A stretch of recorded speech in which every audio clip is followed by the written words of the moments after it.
सभी सम्मानित शिक्षक साथियों को मेरा नमस्कार। एक बार फिर से आपके अपने YouTube channel charge be education and motivation पर आप सभी का स्वागत है। साथियों, बिना प्राण के शिक्षकों एवं शिक्षणेतर कर्मियों को नहीं मिलेगा वेतन। निलंबित शिक्षकों की बहाली में बंद होगा खेल। अभी बहाली में चल रहा गोरख धंधा। इस जिले में 80 बच्चों संग शुरू होगा अटल आवासीय विद्यालय। बोर्ड मेधावियों को IIT दाखिले में 75% अंकों की होगी छूट। बेर की गुठली गले में फंसने से बच्चे की मौत। देखिए बेसिस से अपडेट्स।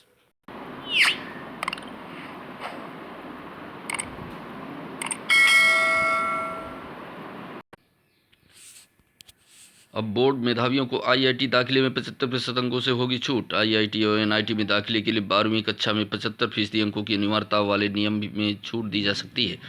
शिक्षा मंत्रालय के सूत्रों का कहना है कि हर शिक्षा बोर्ड के शीर्ष 20 परसेंटाइल विद्यार्थियों को JEE एडवांस परीक्षा में बैठने की छूट देने पर विचार किया जा रहा है। सूत्रों ने कहा यह निर्णय JEE एडवांस के लिए पात्रता मानदंड में ढील देने की मांगों के चलते लिया गया है। मानदंडों के तहत संबंधित शिक्षा बोर्ड द्वारा आयोजित 12वीं कक्षा की परीक्षा में कम से कम 75% अंकों की आवश्यकता होती है। सूत्रों ने बताया कि नया मानदंड उन उम्मीदवारों की मदद करेगा जो इससे कम अंक हासिल कर पाते हैं। निलंबित शिक्षकों की बहाली में बंद होगा खेल। शिक्षकों का उत्पीड़न खत्म करने की तैयारी। मानव क्षमता पोर्टल को अपडेट करने की तैयारी। अब निलंबन के बाद तैनाती के नाम पर शिक्षकों का उत्पीड़न बंद होगा। निलंबन के बाद इसे मानव क्षमता पोर्टल पर अपडेट किया जाएगा। वहीं बहाली के समय दंड की स्थिति में दूसरे ब्लॉक के एकल या शून्य शिक्षक वाले स्कूलों में तैनाती दी जाएगी। इस संबंध में महानिदेशक स्कूल शिक्षा विजय आनंद जी ने NIC को पत्र लिखकर पोर्टल में ये परिवर्तन करने के निर्देश दिए हैं।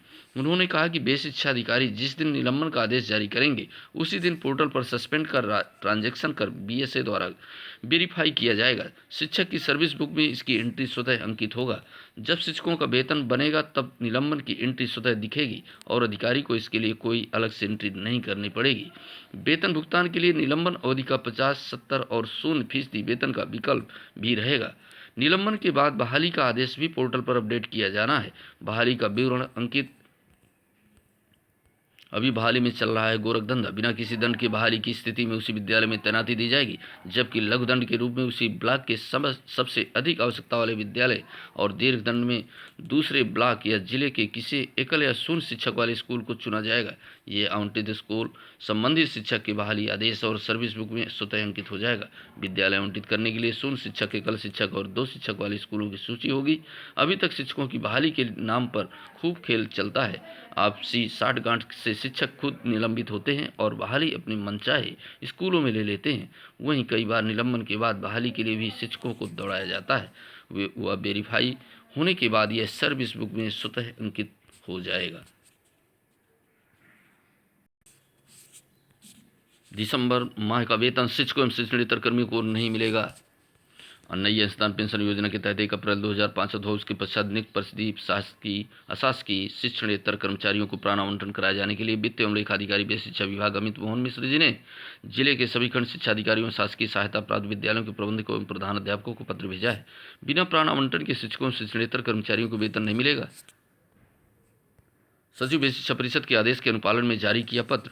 एओ बेसिक की ओर से जारी पत्र में सचिव उत्तर प्रदेश बेसिक शिक्षा परिषद प्रयागराज के आदेश का हवाला दिया गया है। एओ ने बताया कि सचिव के आदेश के अनुपालन में जिले के सभी खंड शिक्षा अधिकारियों शासकीय सहायता प्राप्त विद्यालयों के प्रबंधकों एवं प्रधान अध्यापकों के माध्यम से सभी परिषदीय शासकीय शिक्षणेतर कर्मचारियों को नवीन प्राण आवंटन के लिए उनकी ओर से निर्धारित प्रारूप की छायाप्रति फार्म के साथ साथ संबंधित कार्मिक का फार्म MS एक्सेल पर तैयार कर इस आशय से भेजा जा रहा था कि नई अंशदान पेंशन योजना से आच्छादित कर्मियों का फार्म प्राप्त कर आवश्यक कार्रवाई करते हुए हार्ड कॉपी एवं एक्सेल प्रारूप पर फीडिंग कर ईमेल के माध्यम से एओ कार्यालय में उपलब्ध कराया जाए। उन्होंने कहा कि ऐसे कार्मिकों को जो नई पेंशन योजना से आच्छादित हैं उन्हें अद्यतन प्राण आवंटन नहीं हो सका है, उनका वेतन बाधित करने के निर्देश भी उच्चाधिकारियों की ओर से दिए गए हैं।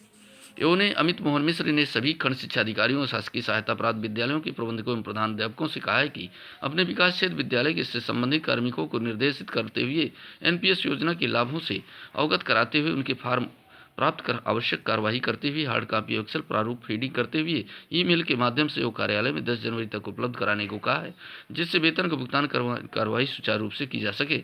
अगले महीने से बिना प्राण आवंटन के शिक्षकों से कर्मचारियों को वेतन नहीं मिलेगा। 80 बच्चों संग शुरू होगा अटल आवासीय विद्यालय। प्रयागराज श्रमिकों के बच्चों को उच्च स्तरीय शिक्षा देने के लिए बेलहट कोरांव में अटल आवासीय विद्यालय में अगले वित्तीय वर्ष से पढ़ाई शुरू हो जाएगी। विद्यालय के हॉस्टल में 1000 बच्चों के रहने की सुविधा होगी। इसमें 500 बालक और 500 बालिकाओं को प्रवेश दिया जाएगा। प्रदेश भर में एक साथ कॉमन एंट्रेंस टेस्ट में सफल छात्रों को ही इस विद्यालय में प्रवेश मिलेगा। प्रयागराज क्षेत्र के उप श्रम आयुक्त राजेश मिश्र जी ने पत्रकारों को बताया कि विद्यालय में पढ़ाई का स्वरूप नवोदय विद्यालय की तरह होगा। कक्षा 6 से 12 तक का विद्यालय सीबीएसई बोर्ड से संबद्ध होगा। अगले वित्तीय वर्ष से 80 बच्चों की पढ़ाई के साथ स्कूल की शुरुआत होगी। पहले वर्ष कक्षा 6 व 9 में 40 बच्चे और 40 बालिकाओं को प्रवेश दिया जाएगा। धीरे धीरे विद्यालय में छात्र छात्राओं की संख्या बढ़ेगी। विद्यालयों की कक्षाओं में बालक बालिकाओं एक साथ पढ़ेंगी।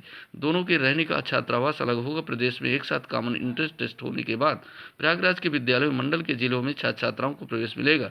उप श्रमायुक्त के अनुसार होनहार बच्चों को विद्यालय में सभी सुविधाएं मिलेंगी। 5.5 एकड़ में बने विद्यालय में बच्चों के खेलने का मैदान भी होगा। रही छात्राएं परिजन देंगे जब हर महीने होगा स्कूलों का निरीक्षण। जो स्कूल बच्चियां नहीं आ रही उन पर एक अपडेट से मऊ जिले के कस्तूरबा बालिका आवासीय विद्यालय प्रशासन की अब मनमानी नहीं चलेगी। जिला शिक्षा एवं प्रशिक्षण संस्थान के प्राचार्य मंडलीय सहायक शिक्षा निदेशक एडी हर माह विद्यालयों का निरीक्षण करेंगे। 15 दिन से अधिक समय से अनुपस्थित छात्राओं के परिवारजनों से बात कर कारण भी जानेंगे। निर्धारित फॉर्मेट पर शासन को रिपोर्ट भेजेंगे। महानिदेशक स्कूल शिक्षा ने इस आशय का पत्र डायट प्राचार्यों तथा मंडलीय सहायक निदेशकों को पत्र जारी किया है। जिले में रतनपुरा, गोपालगंज, घोसी, मोहम्मदाबाद, गोहना, रानीपुर में कस्तूरबा गांधी आवासीय विद्यालय स्थापित है। शासन की तरफ से कस्तूरबा गांधी बालिका विद्यालयों की निगरानी और सख्त करने की कवायद तेज हो गई है। विद्यालयों ने जिला शिक्षा प्रशिक्षण संस्थान के प्राचार्य और मंडलीय शिक्षा निदेशक हर माह निरीक्षण कर व्यवस्थाएं देखेंगे। अधिकारी विद्यालय में 15 दिनों से अधिक समय से अनुपस्थित छात्राओं के परिवारजनों से बात कर कारण भी जानेंगे। कई कस्तूरबा विद्यालयों में कक्षा 12 तक उच्चीकृत किए जा रहे हैं।